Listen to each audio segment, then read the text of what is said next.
everybody, Tony D and Little Joan here with a final Screenwriter's Rant, final video of today. I got to get some stuff done around the house, and I know you got plenty to do. This is a Korean movie called Cute Man. The Koreans are cranking out movies. I think they're the next Hollywood. I really do. And a lot of them are good. This looks like a romantic comedy. It's called Cute Man, and it's interesting to me because it takes place in Korea, so the culture it's aimed at a Korean audience, so the culture is different. So the dynamic between men and women and what the laws are just different, right?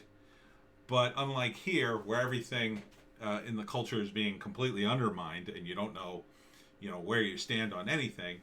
The South Koreans are pretty traditional, and you kind of, where you stand, at least in Korea, for the most part.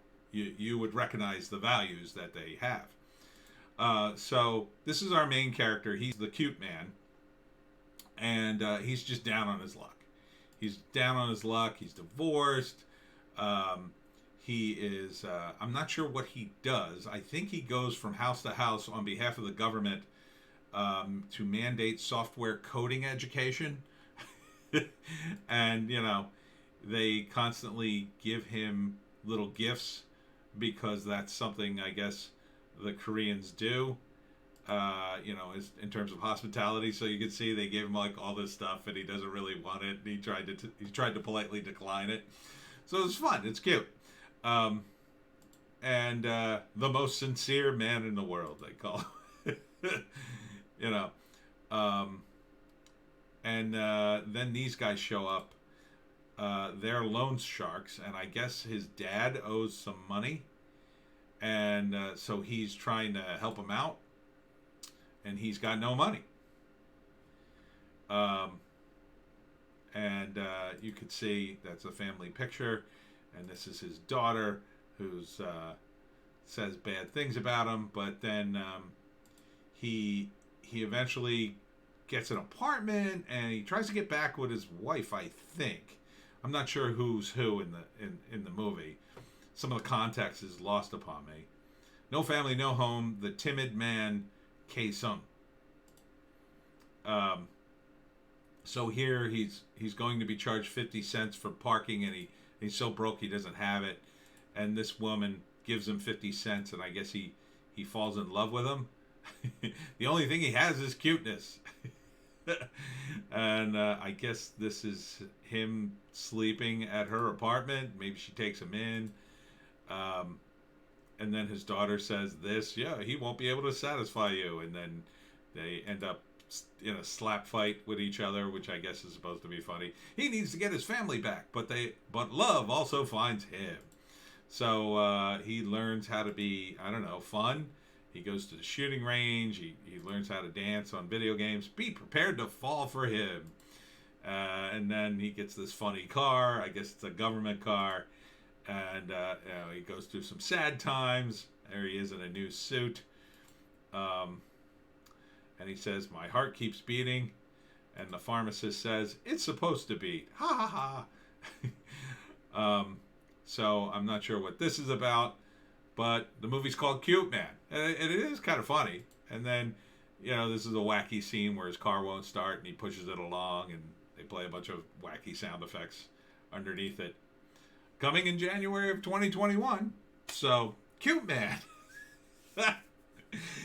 I would watch it. I would watch it simply because, like I said before, I like watching foreign movies just to get a sense of the culture and, what things are like. And you can kind of just extrapolate from the context. That's something interesting, right? Like, we don't have people going door to door for the government teaching people computers.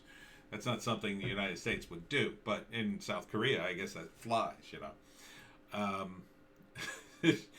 And then, but we can all relate to the fact that he's down on his luck, he's divorced, he's trying to find love again, and he has a daughter, and he's dealing with that.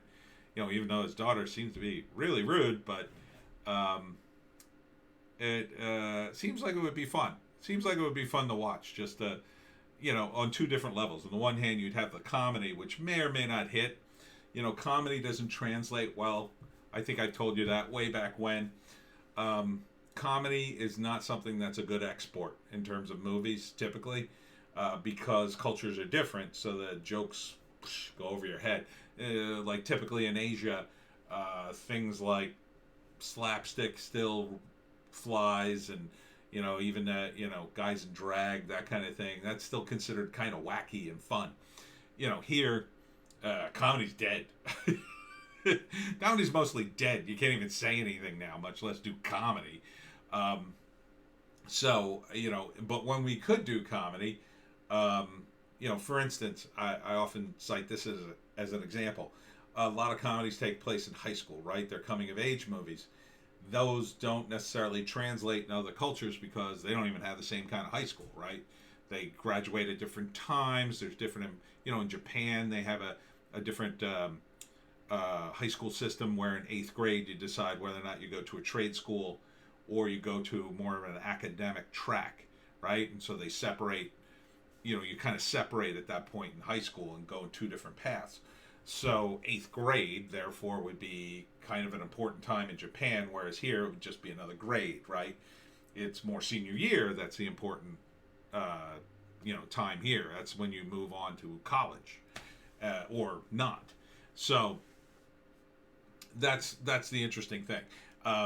But still, as I've always also said, if you go with universal themes, a lot of it can translate. So love is a universal theme. Divorce is too, and dealing with your family and friends. You can get it if you lay out the context for people. And I think the South Koreans, man, they're just cranking out movies left and right. So who knows? Maybe this will be the next big thing. There's the various film companies in India, and of course the United States, what's left of it, and then there's going to be the South Koreans, because let me tell you something, them zombie movies coming out of South Korea, oh, they're good.